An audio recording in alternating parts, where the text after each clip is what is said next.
Hi there, everyone. It is currently the 25th of October 2013, and it sure has been a busy week out here in the Western Pacific. Now Friday, but this past week, every single day we have had a typhoon to talk about, and the strongest typhoon of 2013 to cover out here as well. Now that is approaching the only land area it will likely be impacting out here, at least the only populated land area. About 2,000 people live out here on, well, actually, it translated in the English, it's Father and Mother Island there of the Ogasawara Islands. Right now, winds on those islands only about 5 meters per second, but I do expect that to drastically change throughout the day here. But the 2,000 people that do live there are very hardy to typhoons, and even though this one is a very strong, the violent one with winds sustained rate around 100 knots, I mean, that's just nothing you want to mess with.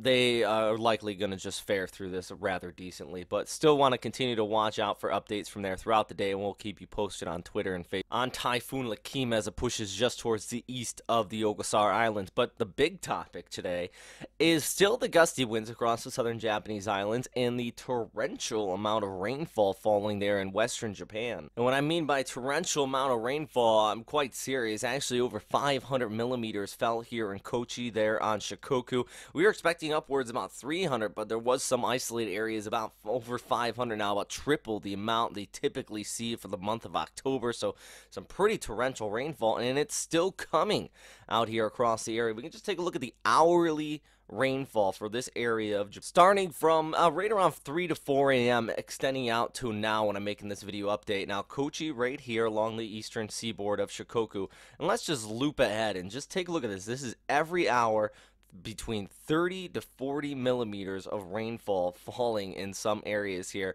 Well, needless to say, this has caused some problems. We have seen about 840 homes evacuated. There is still the risk of flooding and still the risk of landslides out here. It's not just Shikoku, portions of Kyushu are also dealing with this, and even over towards the Kii Peninsula. And much of Japan's still going to see some problems with this today because we still have our storm system down here towards the east of Okinawa, or actually towards the northeast of the Manami Islands. The center of circulation is still expected to track off here towards the northeast and stay off the coastline.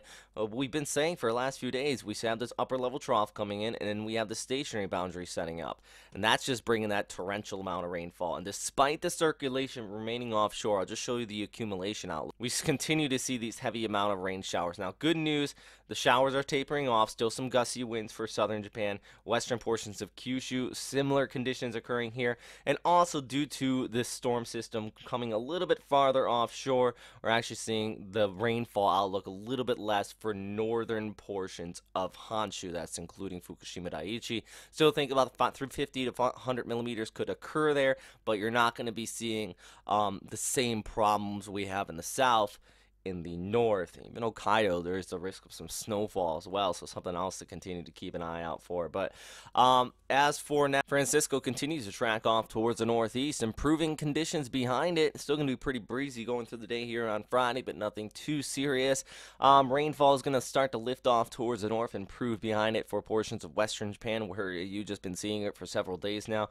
Tokyo is going to be seeing the heaviest rainfall here by Saturday morning, as it does skirt down there towards the south, but it'll be tapering off into the afternoon, into the evening hours, as that trough from the north kind of pulls it away towards the north, and Lekima as well. And then you can see here, this is by Saturday, 12Z, so right around 10 p.m. on Saturday. Most of the rainfall is by then removed from Japan. Still some lingering showers maybe around, but going through Saturday afternoon and the evening, it looks like most of it's going to be removed, and you'll be seeing much cooler temperatures behind it, believe it or not, and much drier weather. So that is all for now. Thanks again for watching our continued coverage here on these typhoons all week.